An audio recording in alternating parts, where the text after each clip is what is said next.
Hello students, welcome back. ಇವತ್ತಿನ ವಿಡಿಯೋದೊಳಗೆ valuation of share net assets ಮೆಥಡ್ನಾಗನ ಐತಿ. ಆದ್ರೆ ಪಾರ್ಟ್ಲಿ ಪೇಡ್ ಅಪ್ ಶೇರ್ ಇದ್ದ ಹೊತ್ನಾಗ ಹೆಂಗೆ ನಾವು ವ್ಯಾಲ್ಯೂಯೇಷನ್ ಆಫ್ ಶೇರ್ ಮಾಡ್ತೇವೆ ಅದಕ್ಕಿರ್ತಕ್ಕಂತಹ ಪ್ರೊಸೀಜರನ್ನು ನೋಡಾಕತ್ತೇವೆ. ನಿನ್ನೆ ಒಂದು ವಿಡಿಯೋದೊಳಗೆ ನೆಟ್ ಅಸೆಟ್ಸ್ ಮೆಥಡನ್ನು same class of shares fully paid up ಇದ್ದಾಗ ಹೇಗೆ ವ್ಯಾಲ್ಯೂಯೇಷನ್ ಆಫ್ ಶೇರನ್ನು ಮಾಡ್ತೇವೆ ಅನ್ನೋದನ್ನು ಎಕ್ಸ್ಪ್ಲನೇಷನ್ ಕೊಟ್ಟಿದ್ದೆ. ಸೇಮ್ ಕ್ಲಾಸ್ ಆಫ್ ಶೇರ್ಸ್ ಅಂತ ಹೇಳಿ ಹೇಳ್ತೇವೆ ನಾವಲ್ಲಿ. Okay, same class of shares ಅಂತಂದ್ರೆ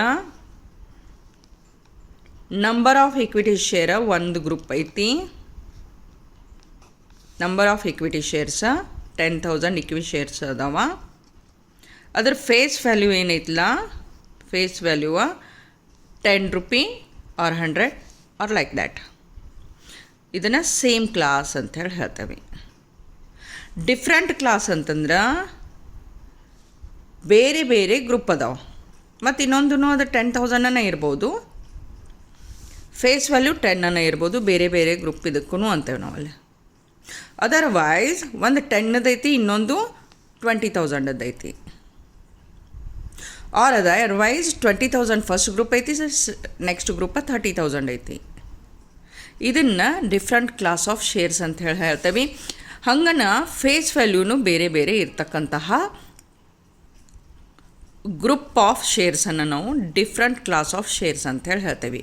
ಒಂದು 10 ಇದ್ರೆ ಇನ್ನೊಂದು 100 ಇರ್ಬೋದಲ್ಲೇ. ಇದನ್ನು ಡಿಫ್ರೆಂಟ್ ಕ್ಲಾಸ್ ಅಂತ ಹೇಳಿ ಹೇಳ್ತೇವೆ ನಾವಲ್ಲೇ. ಓಕೆ, ಇದನ್ನು ಡಿಫ್ರೆಂಟ್ ಕ್ಲಾಸ್ ಅಂತ ಹೇಳ್ತೇವೆ.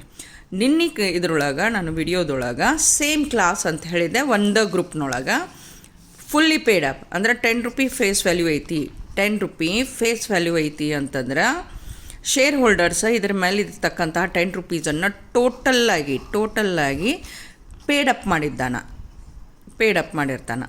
ಆ ಹೊತ್ನಾಗ ಅದರದ್ದು ಮಾರ್ಕೆಟ್ ವ್ಯಾಲ್ಯೂ ಏನಾಗ್ತೈತಿ ಅನ್ನೋದನ್ನು ನೆಟ್ ಅಸೆಟ್ಸ್ ಮೆಥಡ್ ಮೇಲೆ ನಾವು ಕ್ಯಾಲ್ಕುಲೇಷನ್ ಮಾಡಿದ್ವಿ. ಅದನ್ನು ಕ್ಯಾಲ್ಕುಲೇಷನ್ ಮಾಡ್ತಿರ್ಬೇಕಾದ್ರೆ ಇನ್ನೊಂದು ಏನು ಹೆಚ್ಚಿನ ಪಾಯಿಂಟ್ ಕಲ್ತಿದ್ವಿ ಅಂದ್ರೆ, ಒಂದು ಎಕ್ಸ್ ಡಿವಿಡೆಂಡ್, ಒಂದು ಕಮ್ ಡಿವಿಡೆಂಡ್ ಅಂತ ಹೇಳಿ. ಓಕೆ, ಎಕ್ಸ್ ಡಿವಿಡೆಂಡ್ಗೆ ಏನು ಹೇಳ್ತೇವೆ ನಾವಲ್ಲೇ,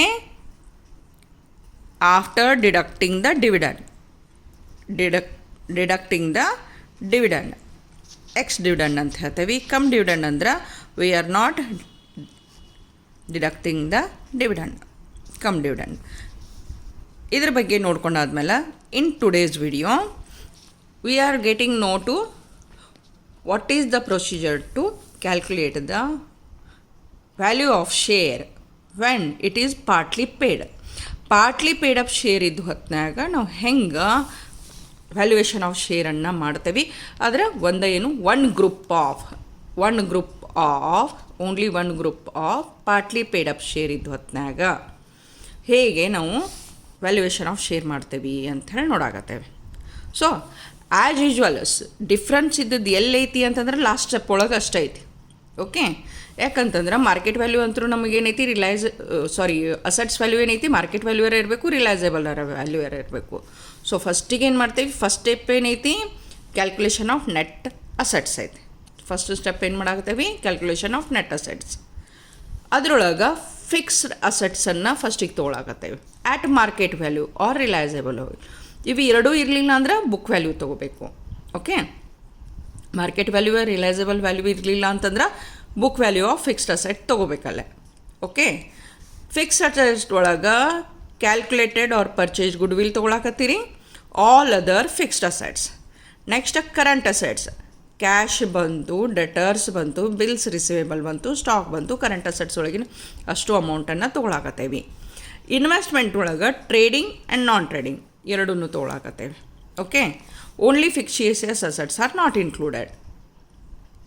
ಇದ್ರೊಳಗೆ ನಾನು ಹೇಳಿದೆ ನನ್ನ ವಿಡಿಯೋದೊಳಗೆ ಫಿಕ್ಸಿಯಸ್ ಅಸೆಟ್ಸನ್ನು ನಾವು ತೊಗೊಳಕತ್ತಿಲ್ಲ, ಟೋಟಲ್ ಮಾಡಿರಿ, ಅದನ್ನು ಅಸೆಟ್ಸನ್ನು ಟೋಟಲ್ ಮಾಡಿರಿ. ಅದರೊಳಗೆ ಏನು ಮಾಡ್ತೀವಿ ಅಂತಂದ್ರೆ outside liabilities like sundry creditors ಅದಾವ, 10% ಡಿಬೆಂಚರ್ಸ್ ಅದಾವ, 12% ಟರ್ಮ್ ಲೋನ್ಸ್ ಐತಿ, ಸೆಕ್ಯೂರ್ಡ್ ಲೋನ್ ಐತಿ, ಅನ್ಸೆಕ್ಯೂರ್ಡ್ ಲೋನ್ ಐತಿ, ಕರೆಂಟ್ ಲಯಬಿಲಿಟೀಸ್ ಐತಿ, ಮತ್ತು ಪ್ರೊವಿಷನ್ಸ್ ಅದಾವ.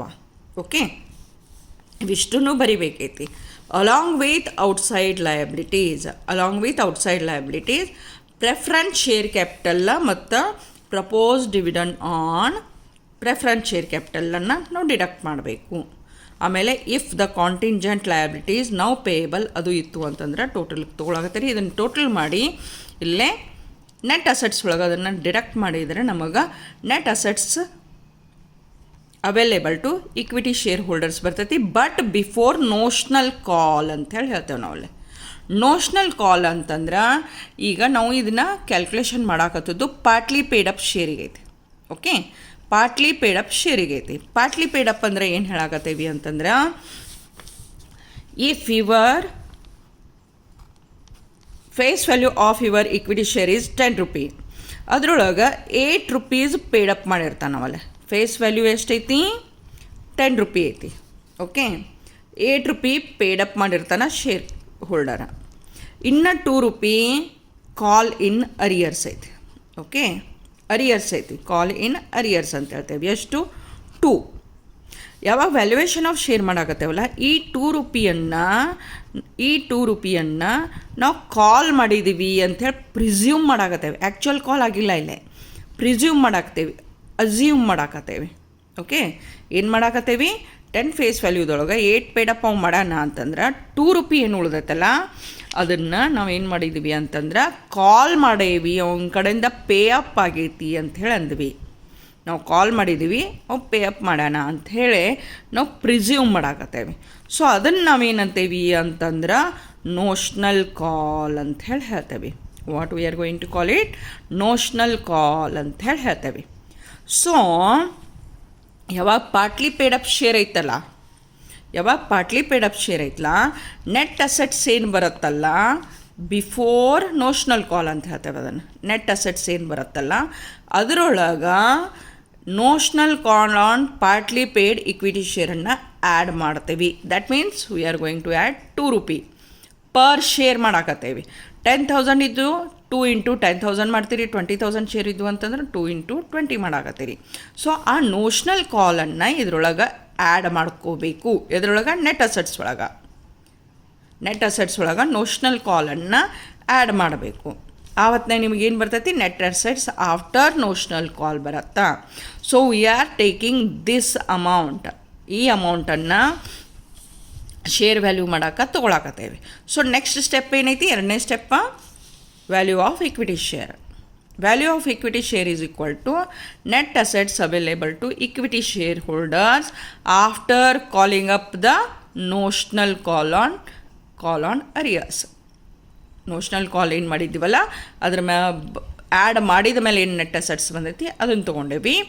Divided by number of equity shares. Equity shares ಎಷ್ಟು ಅದಾವಲ್ಲ ಅಷ್ಟನ್ನು ನಾವು ಇಲ್ಲಿ ಕನ್ಸಿಡರ್ ಮಾಡಾಕತ್ತೇವಿ. Okay, it is the procedure to valuate. ನಾವು I am explaining it with one simple example. So assets at market value.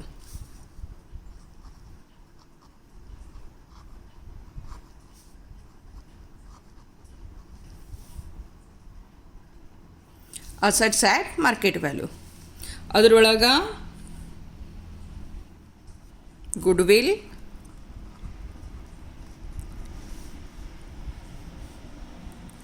$40,000,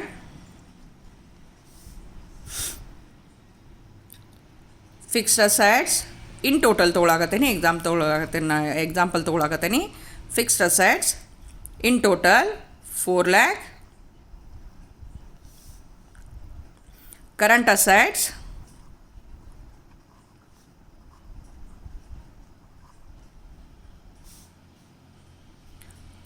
$2 lakh. So total assets ಎಷ್ಟಾಯ್ತು? 6,40,000 ಆಯ್ತು. Total assets ಎಷ್ಟಾಯ್ತು? ಟೋಟಲ್ ಅಸೆಟ್ಸ್ ಇದರೊಳಗೆ ಏನು ಡಿಡಕ್ಟ್ ಮಾಡಾಕತ್ತೇವೆ ನಾವಲ್ಲೇ? Less outside liabilities along with preference share capital. Okay, preference share capital.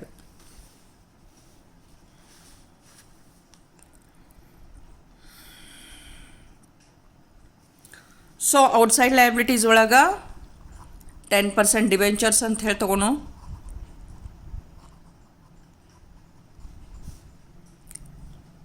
$50,000 sundry creditors ತಗೊಳ್ಳೋಣ.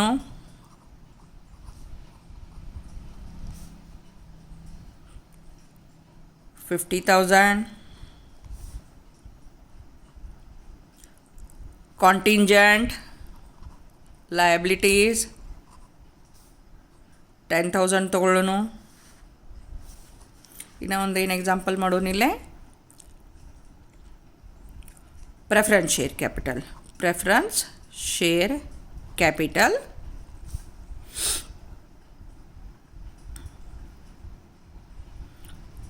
$40,000. Proposed dividend on preference share capital 10,000. So total ಎಷ್ಟಾತಿಲೆ?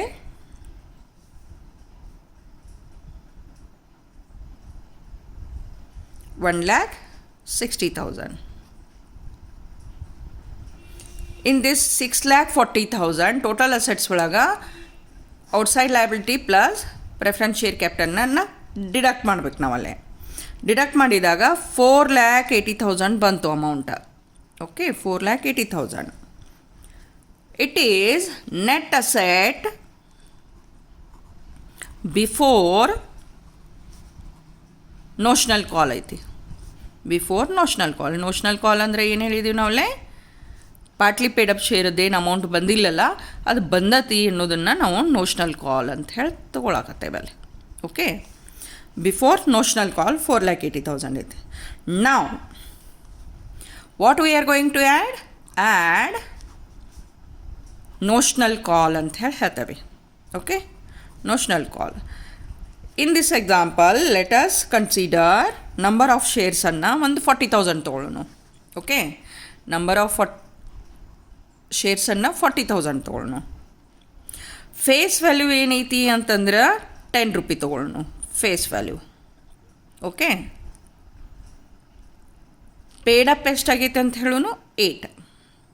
Paid up ಕ್ಯಾಪಿಟಲ್ಲ 8 ಐತಿ. So notional ಕಾಲಕ್ಕೆ ಇದೇ ಎಷ್ಟು ಉಳಿತು? ₹2 ಉಳಿತೈತಿ. ದೇರ್ ಫಾರ್ 40,000 ಇಂಟು 2 ಮಾಡೋಣ ಅಂತ. 10 ಒಳಗೆ 8 ಹೋದ್ರೆ 2. Okay, 40,000 number of equity shares ಅಂತ ಹೇಳಾಗತ್ತೇವೆ ನಾವು ಅಲ್ಲಿ. Okay, 40,000 number of equity shares to notional ಕಾಲ್ದ ಪರ್ ಶೇರ್ ಐತಿ. ಎಷ್ಟು ಬಂತು ಅಮೌಂಟ್ ಈಗ? 40,000 into 2 80,000.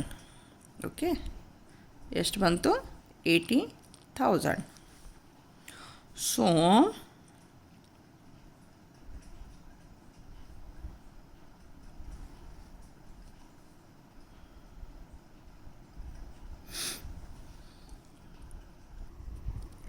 So total 5,60,000. It is net asset before the proposed dividend. Okay, net assets before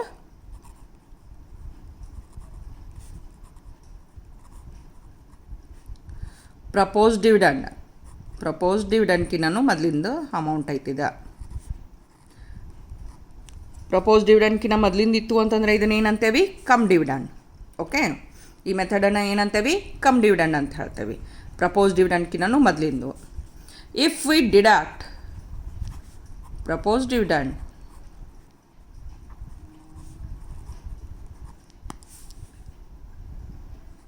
ಆ ಹೊತ್ತಿನಾಗ ಬರ್ತಕ್ಕಂಥ ನೆಟ್ ಅಸೆಟ್ಟನ್ನು ನಾವು ಎಕ್ಸ್ ಡಿವಿಡೆಂಡ್ ಮೆಥಡ್ ಅಂತ ಹೇಳಿ ಹೇಳ್ತೇವೆ.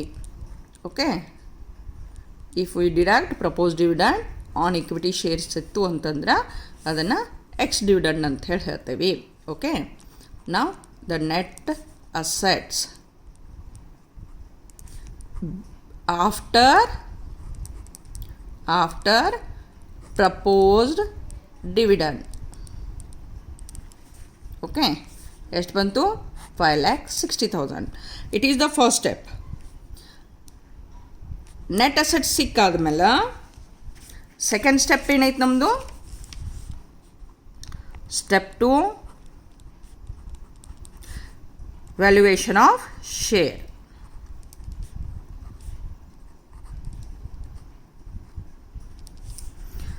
Value per share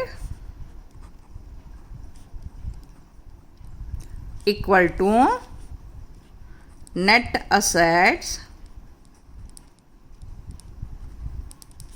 available to equity shareholders divided by number of equity shares. So net assets available ಎಷ್ಟೈತಿ, 5,60,000. Number of equity shares ಎಷ್ಟು ತೊಗೊಂಡಿದ್ದೀವಿ, 40,000. ನಮ್ಮ ಎಕ್ಸಾಂಪಲ್ ಒಳಗೆ ತೊಗೊಂಡದ್ದು ಎಷ್ಟು ಅದಾವ, 40,000 ಅದಾವ. ಓಕೆ, ಸೊ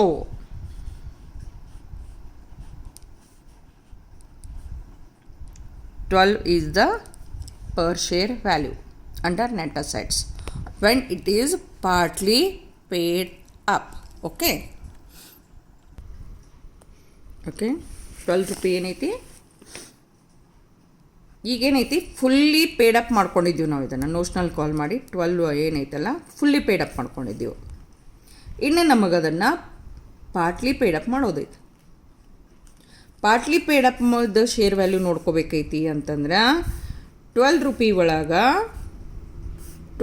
ಒಳಗೆ ಏನು ನೋಷ್ನಲ್ ಕಾಲದ್ದು ಇದಿತ್ತಲ್ಲ, ರೇಟ್ ಇತ್ತಲ್ಲ 2 ರೂಪಾಯಿ, ಅದನ್ನು ಡಿಡಕ್ಟ್ ಮಾಡ್ತೇವೆ. ಆವತ್ತಿನಾಗ 10 ರೂಪಾಯಿ ಬರುತ್ತೆ. ಇದು ಪಾರ್ಟ್ಲಿ ಪೇಡಪ್ ಆಗ್ತೈತಿ. ಇದು ಪಾರ್ಟ್ಲಿ ಪೇಡಪ್. ಇದೇನೈತಿ, ಫುಲ್ಲಿ ಪೇಡಪ್ ಐತಿ. Fully paid up ಯಾಕಾಗೈತದಲ್ಲೇ notional call add up ಆಗಿದ್ದೈತಿ. ಇದ್ರೊಳಗೆ ನೋಷ್ನಲ್ ಕಾಲ್ ಆ್ಯಡ್ ಆಗ್ತದೈತಿ, 2 ರೂಪಾಯಿ ಆ್ಯಡ್ ಮಾಡಿದ್ದೈತಿ ಇದ್ರೊಳಗೆ. ಅದನ್ನು ತೆಗೆದಿವಿ ಅಂತಂದ್ರೆ ನಮಗೆ ಪಾರ್ಟ್ಲಿ ಪೇಡಪ್ ಬರತ್ತ. ಓಕೆ, ಪಾರ್ಟ್ಲಿ ಪೇಡಪ್ಪಕ್ಕೆ ಎಷ್ಟು ತೆಗಿಯಾಕತ್ತೇವೆ ನಾವಲ್ಲೇ, ಎಷ್ಟು ನೋಷ್ನಲ್ ಕಾಲ್ ಪರ್ ಶೇರ್ ಮಾಡಿರ್ತೇವಲ್ಲ ಅದನ್ನಷ್ಟು ಡಿಡಕ್ಟ್ ಮಾಡೋದೈತೆ ನಮಗೆ. ಓಕೆ, ಎಷ್ಟು ನಾವು ನೋಷ್ನಲ್ ಕಾಲ್ ಪರ್ ಶೇರ್ ಮಾಡಿದ್ದೀವಿ ಅದನ್ನಷ್ಟು ತೆಗಿಯೋದೈತಿ. To make easy the procedure to valuate the ಶೇರ್ಸನ್ನು ನೋಷ್ನಲ್ ಕಾಲ್ ಆ್ಯಡಪ್ ಮಾಡ್ತಾರೆ. ಅದು ಫುಲ್ಲಿ ಪೇಡಪ್ಪಕ್ಕೆ ನಾವು ಕನ್ವರ್ಟ್ ಮಾಡ್ಕೊಂಡಿವಿ ಅಂದ್ರೆ ವ್ಯಾಲ್ಯೂಯೇಷನ್ ಭಾಳ ಈಸಿ ಆಗತ್ತೆ. ಸೊ ಅದರ ಸಂಬಂಧ ಏನು ಮಾಡ್ತಾರೆ ಅಂತಂದ್ರೆ ಅದನ್ನು ನೋಷ್ನಲ್ ಕಾಲ್ ಆ್ಯಡ್ ಮಾಡಿ ಕ್ಯಾಲ್ಕುಲೇಷನ್ ಮಾಡಿರ್ತಾರೆ. ಅದನ್ನು ಆಮೇಲೆ ಏನೈತಿ ಅಂತಂದ್ರೆ ಫುಲ್ಲಿ ಪೇಡಪ್ ಇತ್ತು ಅಂದ್ರೆ 12 ರೂಪಾಯಿಗೆ ಹೋಗ್ತೈತೆ ನಮ್ದು. ಓಕೆ, 12 ರೂಪಾಯಿಗೆ ಹೋಗ್ತೈತಿ ಒಂದೊಂದು ಶೇರ್. ಪಾರ್ಟ್ಲಿ ಐತಿ ಅಂತಂದ್ರೆ 10 ರೂಪಾಯಿಗೆ ಹೋಗ್ತೈತಿ. ಇದಿಷ್ಟ ಐತಿ simple logic. Okay, hope you understand my concept of explaining the valuation of share. Please like, share, subscribe my channel for further updates. Thank you.